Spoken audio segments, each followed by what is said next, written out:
Imagine this. A leader stands up and promises to deliver half a century of progress in just 5 years. Sounds impossible, right?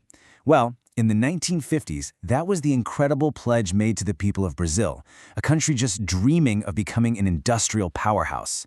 So let's dive into this wild story of ambition, crisis, and total reinvention. So that's the big question, isn't it?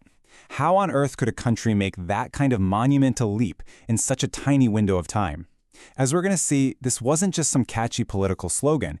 It was the actual blueprint for one of the most intense and dramatic economic transformations of the entire 20th century. And this is what that future looked like. You're looking at a brand new Volkswagen factory in 1959. This was the dream of President Juscelino Kubitschek, or JK as everyone called him, made real.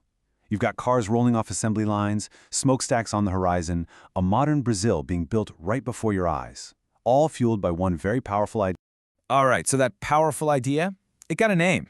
It was all formalized in this incredibly ambitious program called the Plano de Metas, which just means the Targets Plan. This was the engine that was supposed to make that 50 years in 5 promise a reality.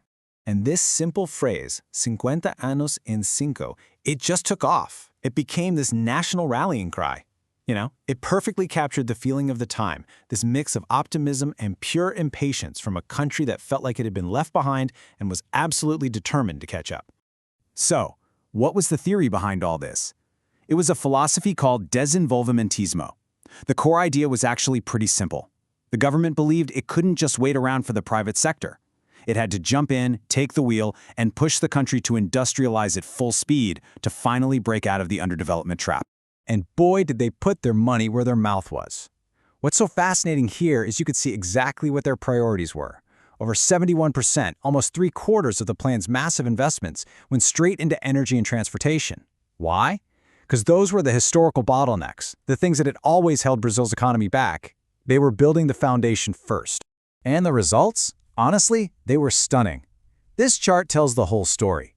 Look at the bars for 1955. The economy is dominated by simple stuff, non-durable goods like food and clothes. That's the tall gray bar. Now, look over at the brown bars for 1965. The share of complex industries, things like cars and heavy machinery, has just exploded. Brazil was fundamentally changing what it made. The gamble was paying off, big time. But you know how it goes, progress this fast is never free. For every shiny new factory and every paved highway, there was a bill coming due. And that bill was about to reveal some pretty serious hidden costs of this incredible boom.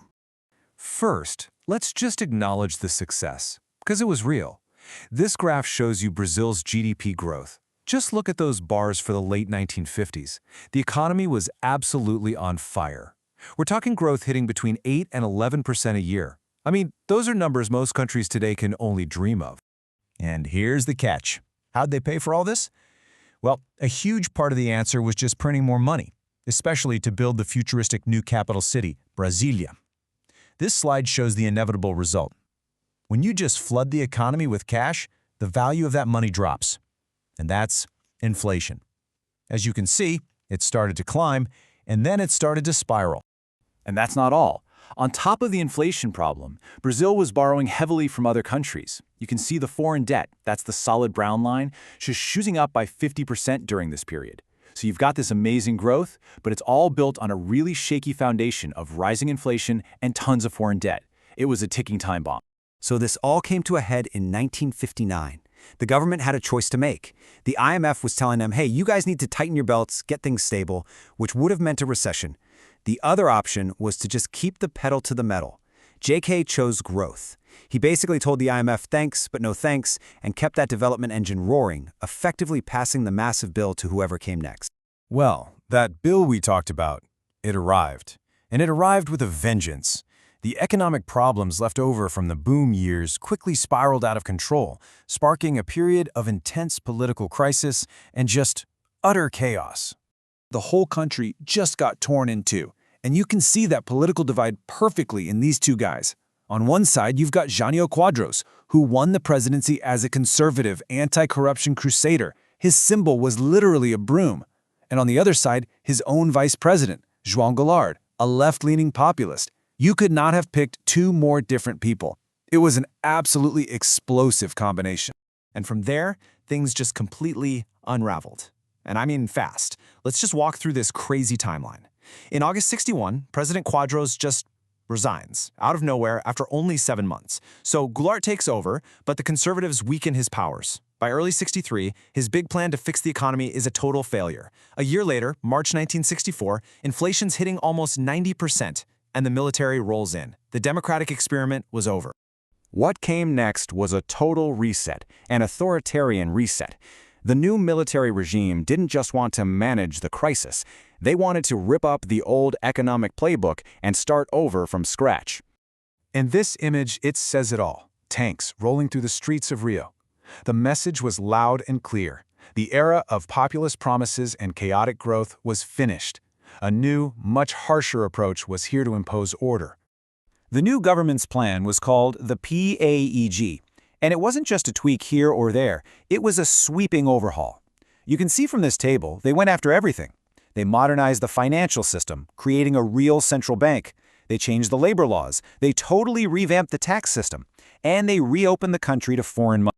But to kill that runaway inflation, they used a really blunt tool. It's a policy known as arrocho salarial, which literally translates to wage squeeze. And that's exactly what it sounds like. The government's strategy was to deliberately force wage increases to be lower than the rate of inflation, squeezing the value of people's paychecks. And this chart, wow, it shows you exactly what that meant for real people. You can literally see the purchasing power of the minimum wage, which had been pretty high, just fall off a cliff after 1964. This was the direct human cost of getting the economy back under control, and it was paid almost entirely by the working class. So, after all that turmoil, the boom, the bust, the coup, and the reforms, what did Brazil look like? Well, what emerged was a country with a really complicated dual legacy. A new economic model that had clear successes, but also came at a profound cost. This comparison really gets to the heart of it. On the one hand, they inherited an absolute mess. Inflation was near 100%, and the financial system was chaotic. They brought inflation way down and built modern institutions, but on the other hand, the price for that stability was a huge hit to workers' wages and the brutal suppression of any social conflict. And here is the really crucial takeaway from all this. The severe economic crisis of the early 60s is what gave the military the justification to take over.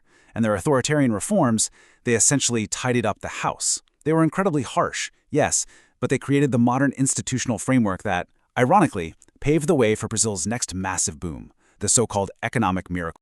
Which leaves us right here, with this one final, powerful question.